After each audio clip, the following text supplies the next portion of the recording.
بسم الله الرحمن الرحيم، والصلاة والسلام على أشرف المرسلين. إخواني أخواتي، معكم سعيد شانتي، رئيس جمعية ريف الكبير لحقوق الإنسان.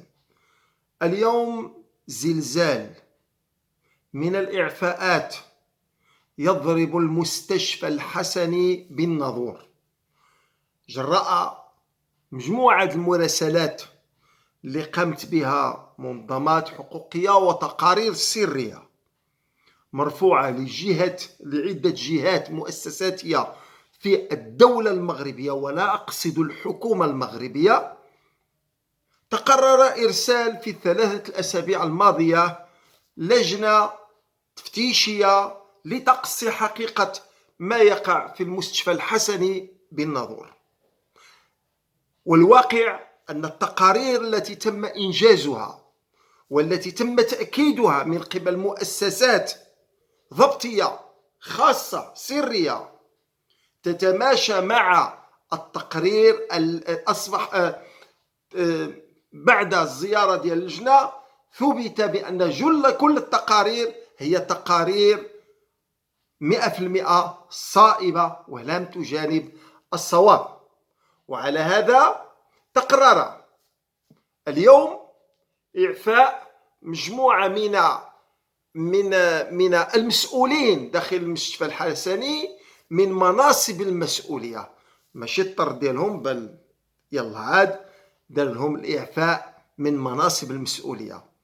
من بينهم رئيس قطب العلاجات التمريض، الممرض الرئيسي والطبيب الرئيسي لقسم الإنعاش، الممرض الرئيسي والطبيب الرئيسي لقسم جراحة العظام، وكذلك الطبيبة الرئيسية للصيدلة إلى آخره. 7 الإعفاءات مهمة جدا من منصب المسؤولية، مما سيفتح المجال بأن من هنا تقريبا 15 يوم خص يكون مجموعة ديال الأطباء والمسؤولين اللي بغاو هاد المناصب المسؤولية غادي يتقدموا بالطلبات ديالهم باش غادي يمشيو للمديرية الجهوية باش غادي يديروا لقاء شفهي مع المسؤولين من أجل يتحصلوا على المناصب المسؤولية الشاغرة. ولكن واش هذا فقط؟ ولا كاين أشياء أخرى؟ التقارير المنجزة والمحالة على مؤسسات الدولة واللي تأكدات من قبل جهات موثوقة كذلك في مؤسسات الدولة، وكذلك تأكدات فيها المفتشية ديال وزارة الصحة، فيها شق جنائي، فيها السمسارة، فيها ناس كانوا كيقولوا لهم سيروا شريو معدات طبية من أماكن خاصة، رغم أن الدولة تشتريها الدولة بأثمنة رمزية ويمكن لها ديرها للناس، واللي عنده أمو الشامل ولا أمو تضامن ما كيخلصش، لأن أصلا عندهم الإجراءات ديال التأمين، واللي عنده الكنوبس كيخلص فقط داك الفرق ديال ديك المنتوجات. وكاين ملفات خطير غادي تفرقع في المستشفى الحسني.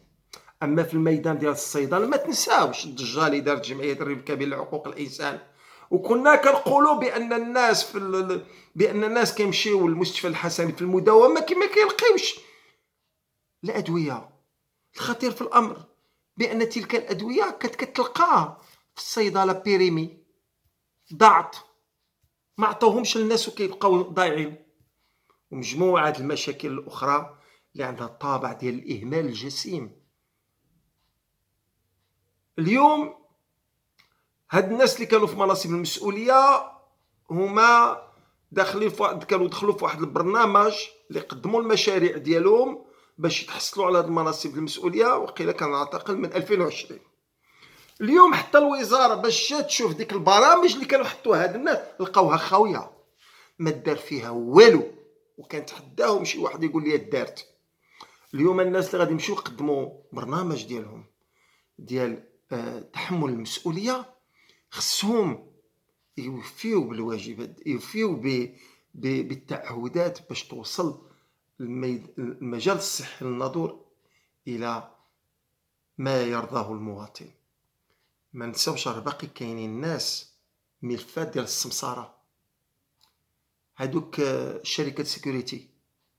كنقول لكم جمعوا راسكم، راه ما بقاش دابا، بقى غير الاعتقالات. انت ما محققش تقول لبنادم، لاي مواطن جلس لهيه وهو كيموت حتى يشد التور، هو في حاله خطر في قسم المستعجلات.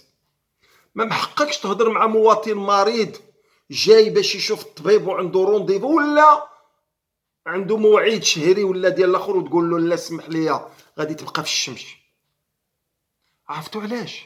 نقول لكم، لان المواطن اليوم في اطار السياسه اللي دار جلاله الملك المتعلقه بالحمايه الاجتماعيه اصبح كليون، اصبح زبون ديال المستشفى.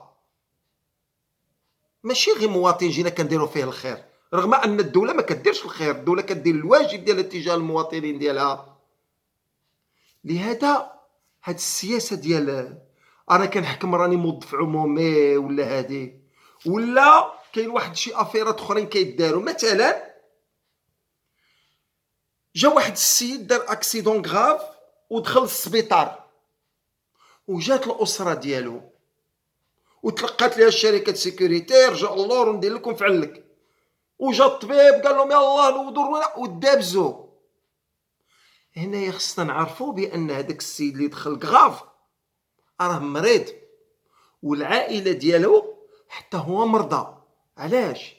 لان لا سيتوياسيون بسيكولوجيك نتاع ديك العائله تحتاج الرعايه من قبل ان بسيكولوج اللي خصو يستنى ديك العائله ويهدنها ويتكلم معاها. ماشي تعيط ليها الكوميساريه ديال البوليس وتجي لا بي جي باش تعمر له المحاضر ونقولوا له اهانه موظفين عموميين. لا، المريض ما كيعندوش اهانه موظف عمومي، المريض كيكون في حاله مرضيه نفسيه اللي كيخصو يكون العلاج، الوضعيه ديالو يحتاج للعلاج، يحتاج للمعاينه. وهكا تعرفوا الملفات هادو، كتعرفوا مزيان اش كيوقع. المهم اللي بغيت غادي نقول بانه المستشفى الحسني باذن الله الكريم سيتم هيكلته، وان شاء الله الرحمن الرحيم غادي نتمناو غادي نكونوا منفتحين على الامل القريب ان شاء الله الرحمن الرحيم باش يكون عندنا الصحه في ايدي امينه. امل، ربما نسمح لي يمكن غادي نقول غير امل، الا ما قدروناش الناس اللي غادي يشدوا مناصب المسؤوليه جداد ويسمحوا حتى هما في نفس، فان عادوا عدنا. ولكن نحن ننتظر فقط نسخه من التقرير المنجز من قبل المفتشيه، وغادي نشوفوا الى مسموح للنشر سيتم نشره باش نعرفوا كل واحد، باش ما يقول لكش شي واحد انا راني طبيب وكندير وكنفعل والملف ديالو خطير. عرفتي؟ ولا السمعه اللي غادي يقول لك انا طبيب والفيلا والقصر وهادي، ولا انا مسؤول وهادي، وهو ما خدامش خوتو، ما كيخدمش. هنا فقد شرفه وفقد القسم المهني.